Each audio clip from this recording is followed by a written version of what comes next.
નમસ્કાર વિદ્યાર્થી મિત્રો, આપણી એજ્યુકેશન ચેનલ ડેલ્ટા એજ્યુકેશનમાં આપનું સ્વાગત છે।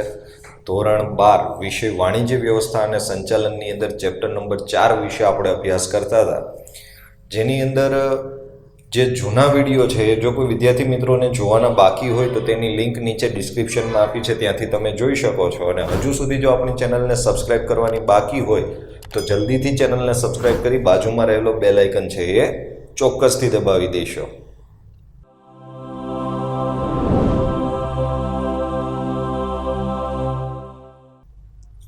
આજના વિડીયોમાં આપણે જે ચર્ચા કરવાની છે કે વ્યવસ્થા તંત્રના પ્રકારોની અંદર આપણે રૈખિક વ્યવસ્થા તંત્ર, કાર્યાનુસાર વ્યવસ્થા તંત્ર, વૈધિક વ્યવસ્થા તંત્ર અને અવૈધિક વ્યવસ્થા તંત્ર વિશેનો અભ્યાસ કરી ચૂક્યા છીએ। આજના વિડીયોની અંદર આપણે એક અલગ પ્રકારનું વ્યવસ્થા તંત્ર એટલે કે શ્રેણિક વ્યવસ્થા તંત્ર વિશે અભ્યાસ કરવાના છીએ।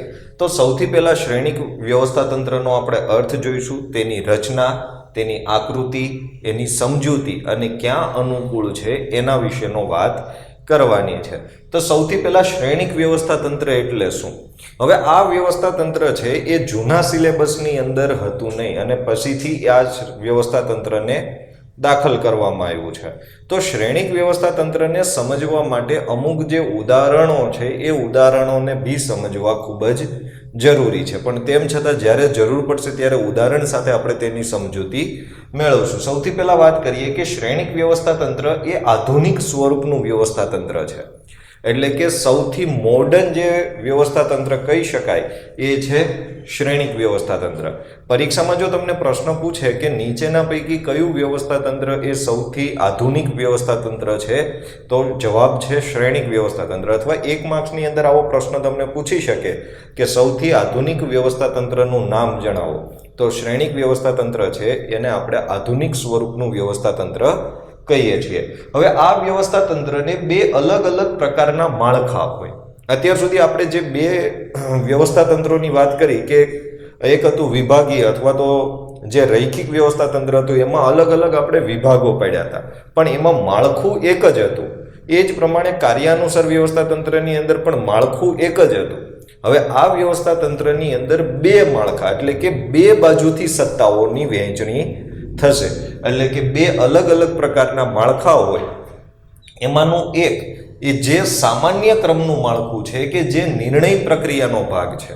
હવે એકમની અંદર જ્યારે કોઈ ડિસિઝન લેવાના હોય અને એ ડિસિઝન લેવાનું કામ સ્પેશિયલ વ્યક્તિઓને સોંપેલું હોય, એ એના એક્સપર્ટ હોય, એ એના નિષ્ણાંત વ્યક્તિઓ હોય, તો એક પહેલું છે એ સામાન્ય ક્રમનું માળખું છે જે કાર્યાનુસાર વ્યવસ્થા તંત્ર જેવું છે અને એ નિર્ણય પ્રક્રિયાનો ભાગ છે।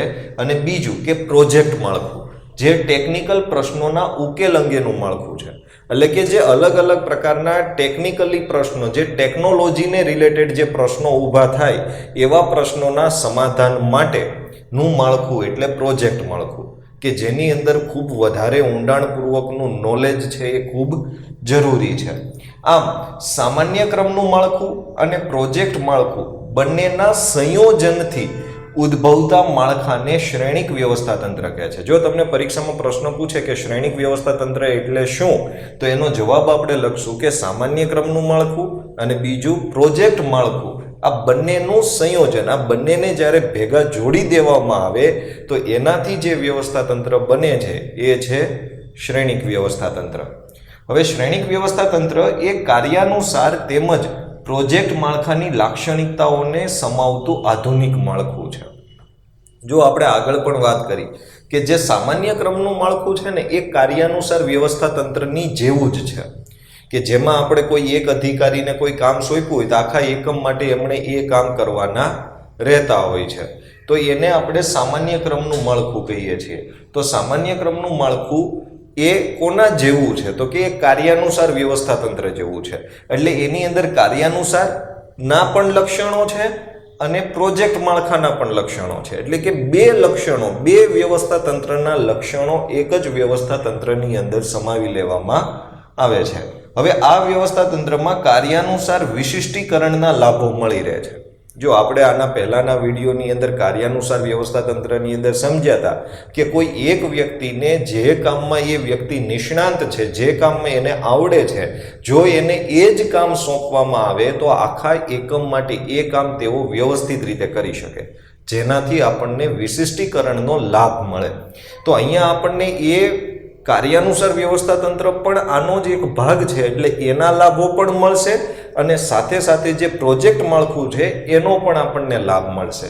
એટલે કે કાર્યાનુસાર વિશિષ્ટીકરણના લાભો મળી રહે છે તથા પ્રોજેક્ટ સંચાલનના લાભો પણ મળી રહે છે. એટલે કે પ્રોજેક્ટ સંચાલનના જે લક્ષણો છે કે અલગ અલગ પ્રોજેક્ટ માટે અલગ અલગ જે નિષ્ણાત વ્યક્તિ હોય એ એમાં કામ કરતો હોય, તો એવો બંનેનો લાભ આપણને આ વ્યવસ્થા તંત્રની અંદર મળી શકે છે.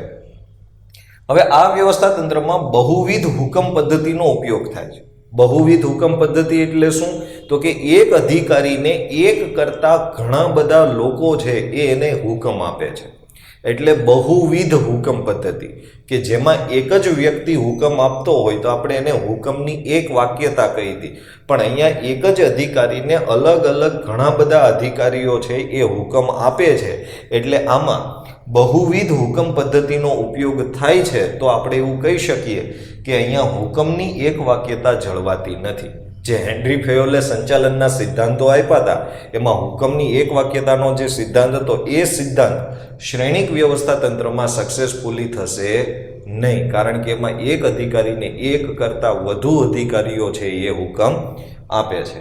તો શ્રેણિક વ્યવસ્થા તંત્રનો અર્થની અંદર સૌથી અગત્યનું બે વસ્તુ યાદ રાખવાની, એક સામાન્ય ક્રમનું માળખું અને બીજું પ્રોજેક્ટ માળખું. આ બંનેના સંયોજનથી જે વ્યવસ્થા તંત્ર ઉદ્ભવે એને આપણે શ્રેણિક વ્યવસ્થા તંત્ર કહીએ છીએ. હવે વાત કરીએ શ્રેણિક વ્યવસ્થા તંત્રની રચના કેવી રીતે થાય. તો આ વ્યવસ્થા તંત્રમાં કાર્યાનુસાર વિભાગીકરણ અને પ્રોજેક્ટ વિભાગીકરણનો સમન્વય જોવા મળે છે. બે વસ્તુ, એક કાર્ય અને બીજું પ્રોજેક્ટ.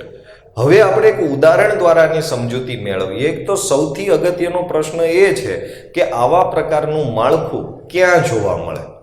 તો આવા પ્રકારનું માળખું છે કે જ્યાં ટેકનોલોજી અને કામ બંને અગત્યના હોય એવી જગ્યાએ શ્રેણિક વ્યવસ્થા તંત્ર છે એનો ઉપયોગ થતો હોય. હવે એવી તે કઈ જગ્યા છે કે કઈ કંપની છે કે કયું એકમ છે કે જેની અંદર ટેકનોલોજી અને નિર્ણય બંનેની જરૂર પડે. તો એવી જે સંસ્થાઓ છે એના નામ આપું તો ઈસરોનું નામ તમે બધાએ સાંભળેલું છે, બીજું નાસાનું નામ તમે બધાએ સાંભળેલું છે. આ એવી સંસ્થાઓ છે કે જેની અંદર ભરપૂર માત્રામાં ટેકનોલોજીની બી જરૂર પડે અને અલગ અલગ જે બીજા કામ કરવાના છે એની પણ જરૂર પડે. હવે આપણે એના જે ઈસરોનું જે વ્યવસ્થા તંત્ર છે એ વ્યવસ્થા તંત્રને સમજવાની કોશિશ કરીએ તો દાખલા તરીકે ભારતમાંથી જે હમણાં થોડા સમય પહેલા આપણે જાણીએ છીએ કે ચંદ્રયાન છે એ મોકલવામાં આવ્યું હતું, તો એના જ પ્રોજેક્ટની જો વાત કરીએ તો એનું રોવર બનાવવાનું, પછી એનું જે લેન્ડર હતું એ લેન્ડર બનાવવાનું અને એને અહીંયાથી પૃથ્વીની કક્ષામાંથી બહાર મોકલવાનું, આ બધું કામ કોઈ એક સાયન્ટિસ્ટ દ્વારા ના થાય. આને અલગ અલગ પ્રોજેક્ટમાં ભાગી દેવામાં આવ્યું હતું. એટલે કે એક માત્ર રોકેટનું કામ કરે છે કે જેનું કામ માત્ર એ રોકેટને જે ચંદ્રની કક્ષા છે એના ફરતે સુધી એ ઓર્બિટરને પહોંચાડવું. ત્યાર પછી ઓર્બિટરનું કામ આવે કે જેમણે માત્ર ચંદ્રની ફરતી બાજુએ રાઉન્ડ લગાવવા. ત્યાર પછી ત્રીજું કામ આવે લેન્ડરનું કે જેમણે ચંદ્રની સપાટી ઉપર લેન્ડ થવાનું છે. અને પછી કામ આવે રોવરનું કે એમાંથી એ રોવર બહાર નીકળી અને ચંદ્રના જેટલા પણ આપણે એક્સપેરિમેન્ટ કરવાના હતા એ બધા એક્સપેરિમેન્ટ પૂરા કરે. હવે આ કામ બધું કોઈ એક સાયન્ટિસ્ટને આપે તો એક સાયન્ટિસ્ટની અંદર રોવરનું, એના લેન્ડરનું, એના ઓર્બિટરનું અને રોકેટનું આ બધા જ્ઞાન હોવા પોસિબલ નથી. એટલે એને અલગ અલગ પ્રોજેક્ટ બનાવી દીધા. જેમાં પહેલો જે પ્રોજેક્ટ હતો એ પ્રોજેક્ટ છે રોકેટનો પ્રોજેક્ટ, બીજો જે પ્રોજેક્ટ છે એ છે ઓર્બિટરનો પ્રોજેક્ટ, ત્રીજો જે પ્રોજેક્ટ હતો એ લેન્ડરનો અને ચોથો જે પ્રોજેક્ટ હતો એ રોવરનો. આવા 4 પ્રોજેક્ટની અંદર આખો જે કાર્યક્રમ છે એને વિભાજિત કર્યો હતો. હવે એની અંદર આ તો પ્રોજેક્ટની વાત થઈ, એટલે કે 4 પ્રોજેક્ટ મેનેજરની જરૂર પડે. પછી હવે જે આપણે કામની વાત કરીએ છીએ કાર્યાનુસાર, તો જો એમાં ખરીદીની જરૂર પડે, કારણ કે ઈસરો કઈ બધી વસ્તુઓ નથી બનાવતું, એને અમુક વસ્તુઓ છે બહારથી ખરીદવી પડશે, તો એ ખરીદ અધિકારીની જરૂર પડશે. જે કંઈ પણ પ્રોજેક્ટ થાય છે એનો બધાનો હિસાબ રાખવો પડશે. એના માટેના જે અલગ અલગ સોફ્ટવેરો છે, સોફ્ટવેરો બનાવવા પડશે. એના માટે કમ્પ્યુટર નિષ્ણાંતોની જરૂર પડશે. ત્યાં કામ કરતા કર્મચારીઓને પગાર આપવાનો થશે. તો આવા બધા કામ માટે એ કાર્યાનુસાર વ્યવસ્થા તંત્ર પ્રમાણેનું માળખું રચશે. એટલે બે માળખા થયા. એક કાર્યાનુસાર માળખું કે જેમણે માત્ર જે રેગ્યુલર કામ કરતા હતા એ જ કરવાના, અને બીજું પ્રોજેક્ટ માળખું કે જેની અંદર અલગ અલગ પ્રોજેક્ટના નિષ્ણાત વ્યક્તિઓ એ પ્રોજેક્ટ ઉપર કામ કરે છે. એટલે આ વ્યવસ્થા તંત્રમાં કાર્યાનુસાર વિભાગીકરણ અને પ્રોજેક્ટ વિભાગીકરણનો સમન્વય જોવા મળે છે. હવે આ વ્યવસ્થા તંત્રમાં પ્રોજેક્ટ મેનેજરને અલગ અલગ પ્રોજેક્ટની જવાબદારી સોંપવામાં આવે છે. જો હમણાં આપણે વાત કરી હતી કે જે રોકેટનો પ્રોજેક્ટ મેનેજર હોય એને માત્ર રોકેટની જવાબદારી સોંપવામાં આવે, જે રોવરનો પ્રોજેક્ટ મેનેજર હોય એને માત્ર રોવરની જાણકારી કે એની જે એમને જવાબદારી સોંપવામાં આવે. એટલે કે જે તે વ્યક્તિને એ જે પ્રોજેક્ટનો મેનેજર છે એ જ પ્રોજેક્ટની એકની જવાબદારી સોંપવામાં આવે છે. હવે જેટલા પ્રોજેક્ટ હોય તેટલા પ્રોજેક્ટ મેનેજરની નિમણૂક કરવી પડે. જો ઈસરોના આપણે ઉદાહરણની અંદર વાત કરીએ તો 4 પ્રોજેક્ટો આપણે જોયા, તો એ 4 પ્રોજેક્ટ માટે 4 મેનેજરની નિમણૂક એમણે કરવી પડે. હવે આ મેનેજરોની જવાબદારી પ્રોજેક્ટને સમયસર અને સફળતાપૂર્વક પૂર્ણ કરવાની છે. જો બે શબ્દો છે, એક સમયસર અને બીજું સફળતાપૂર્વક. સમય પણ બહુ ઇમ્પોર્ટન્ટ છે, કારણ કે એ સમય જતો રહે પછી તમે એ પ્રોજેક્ટ પૂરો કરો તો એનો કોઈ મતલબ નથી. અને બીજું સફળતાપૂર્વક, કે ચલો સમયસર તમે પૂરો કરી દીધો પણ એ સક્સેસ ના જાય તો પણ એ કોઈ કામનો નથી. એટલે કે દરેક પ્રોજેક્ટ મેનેજરની જવાબદારી હોય કે એ પ્રોજેક્ટને સમયસર અને સફળતાપૂર્વક પૂર્ણ કરે. ત્યાર પછી પ્રોજેક્ટ કાર્ય માટે જરૂરી નિષ્ણાત સ્ટાફ એ જુદા જુદા વિભાગોમાંથી મેળવવામાં આવે છે. તમે પેલું મંગળયાન મૂવી જો જોયું હોય તો એની અંદર તમને ખબર હશે કે અક્ષય કુમાર છે એ પહેલા કોઈ બીજા પ્રોજેક્ટ ઉપર કામ કરતો હતો અને ત્યાંથી હટાવી અને એને બીજા પ્રોજેક્ટ ઉપર લગાડી દેવામાં આવ્યો. તો બધા શ્રેણિક વ્યવસ્થા તંત્રમાં પણ એવું છે. એના માટે બહારથી કર્મચારીઓ, નવા કર્મચારીઓની ભરતી નથી કરવાની. આપણા એકમમાં જ ઓલરેડી જુદા જુદા વિભાગોમાં જે કર્મચારીઓ કામ કરે છે એમાંથી આપણને ખબર હોય કે કયા વ્યક્તિ કયા કામનો નિષ્ણાંત છે. એટલે આપણે ટેમ્પરરી થોડા સમય સુધી એ વ્યક્તિને ત્યાંથી ઉઠાવી અને આપણા પ્રોજેક્ટમાં મૂકી દેવાનો કે ભાઈ તારે આ પ્રોજેક્ટને હેન્ડલ કરવાનો છે. એના માટે બહારથી અધિકારીઓ લાવવાના નથી. આપણા એકમમાં જે અધિકારીઓ છે એ જ અધિકારીઓને આપણે કામ છે એ સોંપવાનું છે. અને જ્યારે પ્રોજેક્ટ કાર્ય પૂરું થાય એટલે તરત જ તેમને તેના મૂળ વિભાગમાં પરત મોકલી દેવામાં આવે છે. એટલે કે જ્યાં સુધી પ્રોજેક્ટનું કાર્ય ચાલુ છે ત્યાં સુધી એમણે એ પ્રોજેક્ટમાં કામ કરવાનું, અને જેવું એ પ્રોજેક્ટનું કાર્ય પૂરું થાય પછી એ સક્સેસફુલી થાય કે અનસક્સેસફુલી થાય એટલે એને જે વિભાગમાંથી આપણે લઈ આવ્યા હતા એ વિભાગમાં આપણે એને પાછો મોકલી દેશું. એટલે આ પ્રોજેક્ટ પૂરો થતાં કોઈને આપણે છૂટાઈ નથી કરવા પડતા, અને નવો પ્રોજેક્ટ ચાલુ કરવા માટે કોઈને ફરીથી ભરતી પણ કરવી પડતી નથી.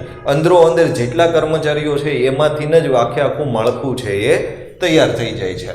હવે પ્રોજેક્ટ કાર્ય માટેના કર્મચારીને જુદા જુદા જૂથમાં વહેંચવામાં આવે છે.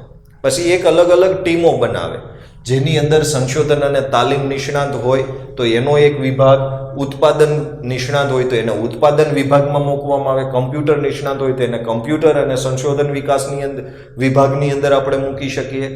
તો અલગ અલગ કાર્ય માટેના જે નિષ્ણાંત વ્યક્તિઓ છે એને પણ આપણે શોધી શકીએ છીએ. હવે આકૃતિ દ્વારા સમજવાની કોશિશ કરીએ કે શ્રેણિક વ્યવસ્થા તંત્ર કેવી રીતે કામ કરે છે.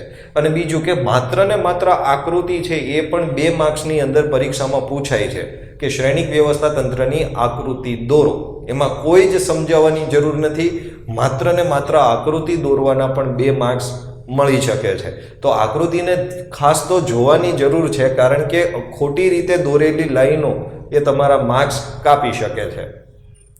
સૌથી ઉપર હોય છે જનરલ મેનેજર, અને એ જનરલ મેનેજર પાસે જે સત્તા હોય ને એ 2 ભાગમાં વહેંચાઈ જાય. એક ડાયરેક્ટ કોની પાસે જાય? અલગ અલગ વિભાગીય અધિકારીઓ કે જેને આપણે કાર્યાનુસાર વ્યવસ્થા તંત્રના પ્રમાણમાં અહીંયા ઉત્પાદન નિષ્ણાંત, ખરીદ નિષ્ણાંત, ઇજનેરી નિષ્ણાંત, સંશોધન અને વિકાસ નિષ્ણાંત, આવા અલગ અલગ અધિકારીઓ રાખ્યા છે.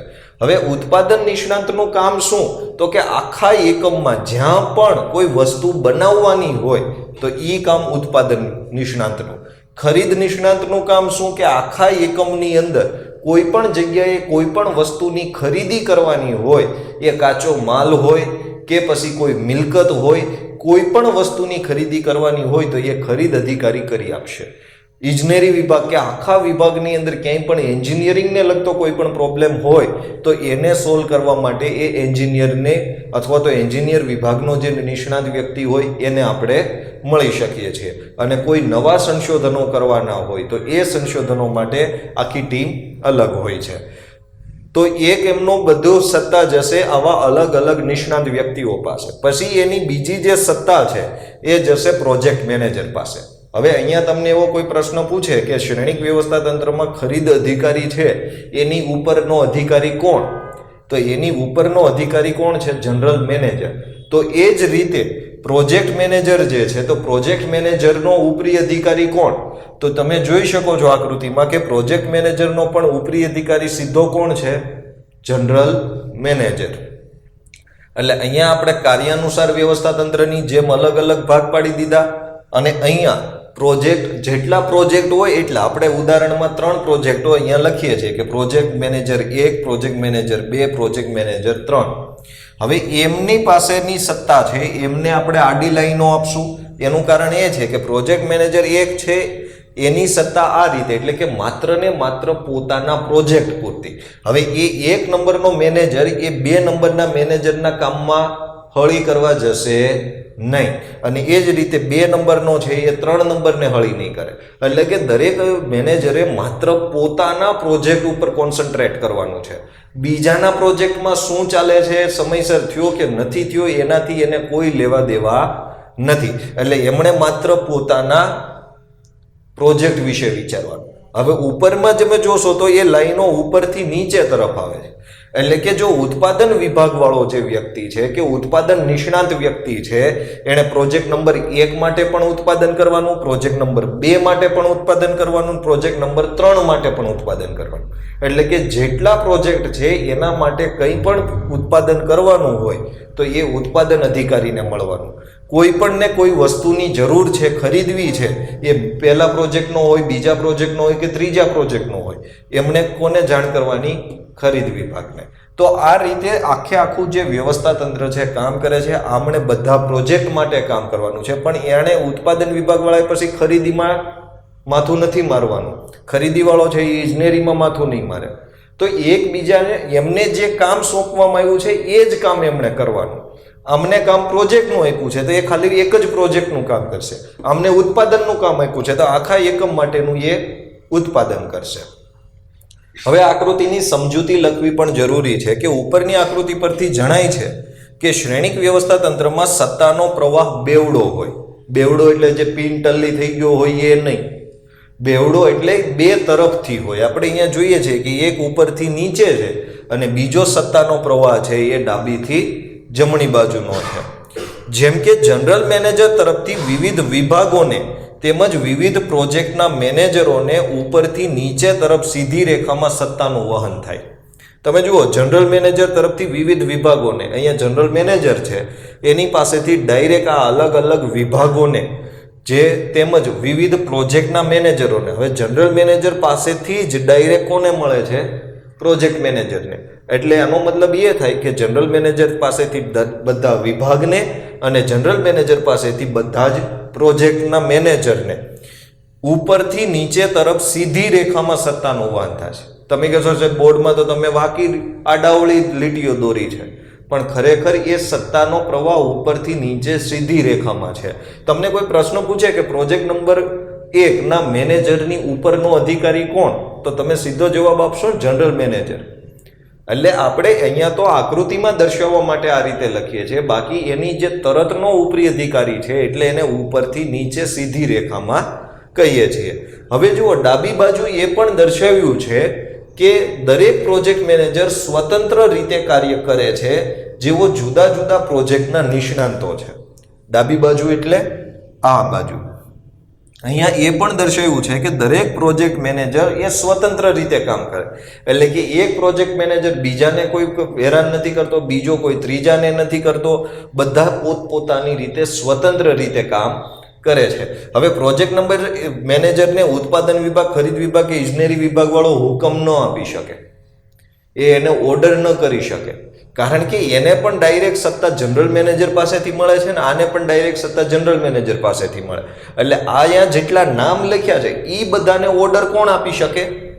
General manager. પણ એ એકબીજાને ઓર્ડર કરી શકે નહીં. હા, રિક્વેસ્ટ ચોક્કસથી કરી શકશે, પણ એ એકબીજાને ઓર્ડર કરી શકતા નથી. એટલે જેઓ જુદા જુદા પ્રોજેક્ટના નિષ્ણાતો છે, અને પછી કે પ્રોજેક્ટ મેનેજરને માત્ર પોતાના પ્રોજેક્ટ પૂરતી જ સત્તા કે જવાબદારી આપવામાં આવે. હમણાં આપણે જે વાત કરીએ એમ કે દાખલા તરીકે પ્રોજેક્ટ મેનેજર એક છે તો એને માત્ર પોતાના જ પ્રોજેક્ટની સત્તા છે, એને પોતાના જ પ્રોજેક્ટની જવાબદારી છે. સત્તા કહેતા પાવર, કે ભાઈ એને કોઈ પણ ડિસિઝન લેવું છે તો પ્રોજેક્ટ નંબર 1 નું કોઈ પણ ડિસિઝન લેવું છે તો એ ડિસિઝન લેવાનો પાવર પ્રોજેક્ટ નંબર 1 ના મેનેજરને હશે, અને એ પ્રોજેક્ટ સમયસર પૂરો કરવાનો એની જવાબદારી પણ એની હશે, નહીં કે પ્રોજેક્ટ મેનેજર 3ની. હવે પહેલાના પ્રોજેક્ટની જવાબદારી એ પહેલાની જ હોય, ત્રીજાની હોય નહીં. એટલે ટૂંકમાં જેને જે કામ સોંપવામાં આવ્યું છે માત્ર એમણે એ જ કામની સત્તા અને એ જ કામની જવાબદારી આપવામાં આવે છે. હવે વાત કરીએ કે ક્યાં અનુકૂળ. હમણાં આપણે વાત કરી કે નાસા છે, ઈસરો છે, આવી સંસ્થાઓમાં પણ તમે ત્યાં સંસ્થાઓના નામ લખી શકો નહીં. જો તમને પ્રશ્ન એવો પૂછે છે કે શ્રેણિક વ્યવસ્થા તંત્ર કેવા પ્રકારના એકમોમાં વધુ અનુકૂળ આવે, તો જ્યાં ટેકનોલોજી અને કાર્ય બંને મહત્વના હોય એવા એકમની અંદર શ્રેણિક વ્યવસ્થા તંત્ર છે એનો ઉપયોગ કરી શકીએ છીએ. હવે જો આપણે વાત કરીએ ઈસરોમાં, નાસામાં ટેકનોલોજી જરૂરી છે. હા, કે ટેકનોલોજી વગર તમે ચંદ્ર સુધી ન પહોંચી શકો. બીજું કે એમાં કાર્યની જરૂરી છે, તો કે હા, કારણ કે એમાં કર્મચારીઓ કામ કરે છે, ખરીદી કરવી પડશે, ઉત્પાદન કરવું પડશે, નવા નવા સંશોધનો કરવા પડશે, તો સામાન્ય કાર્યો પણ એટલા જ અગત્યના છે.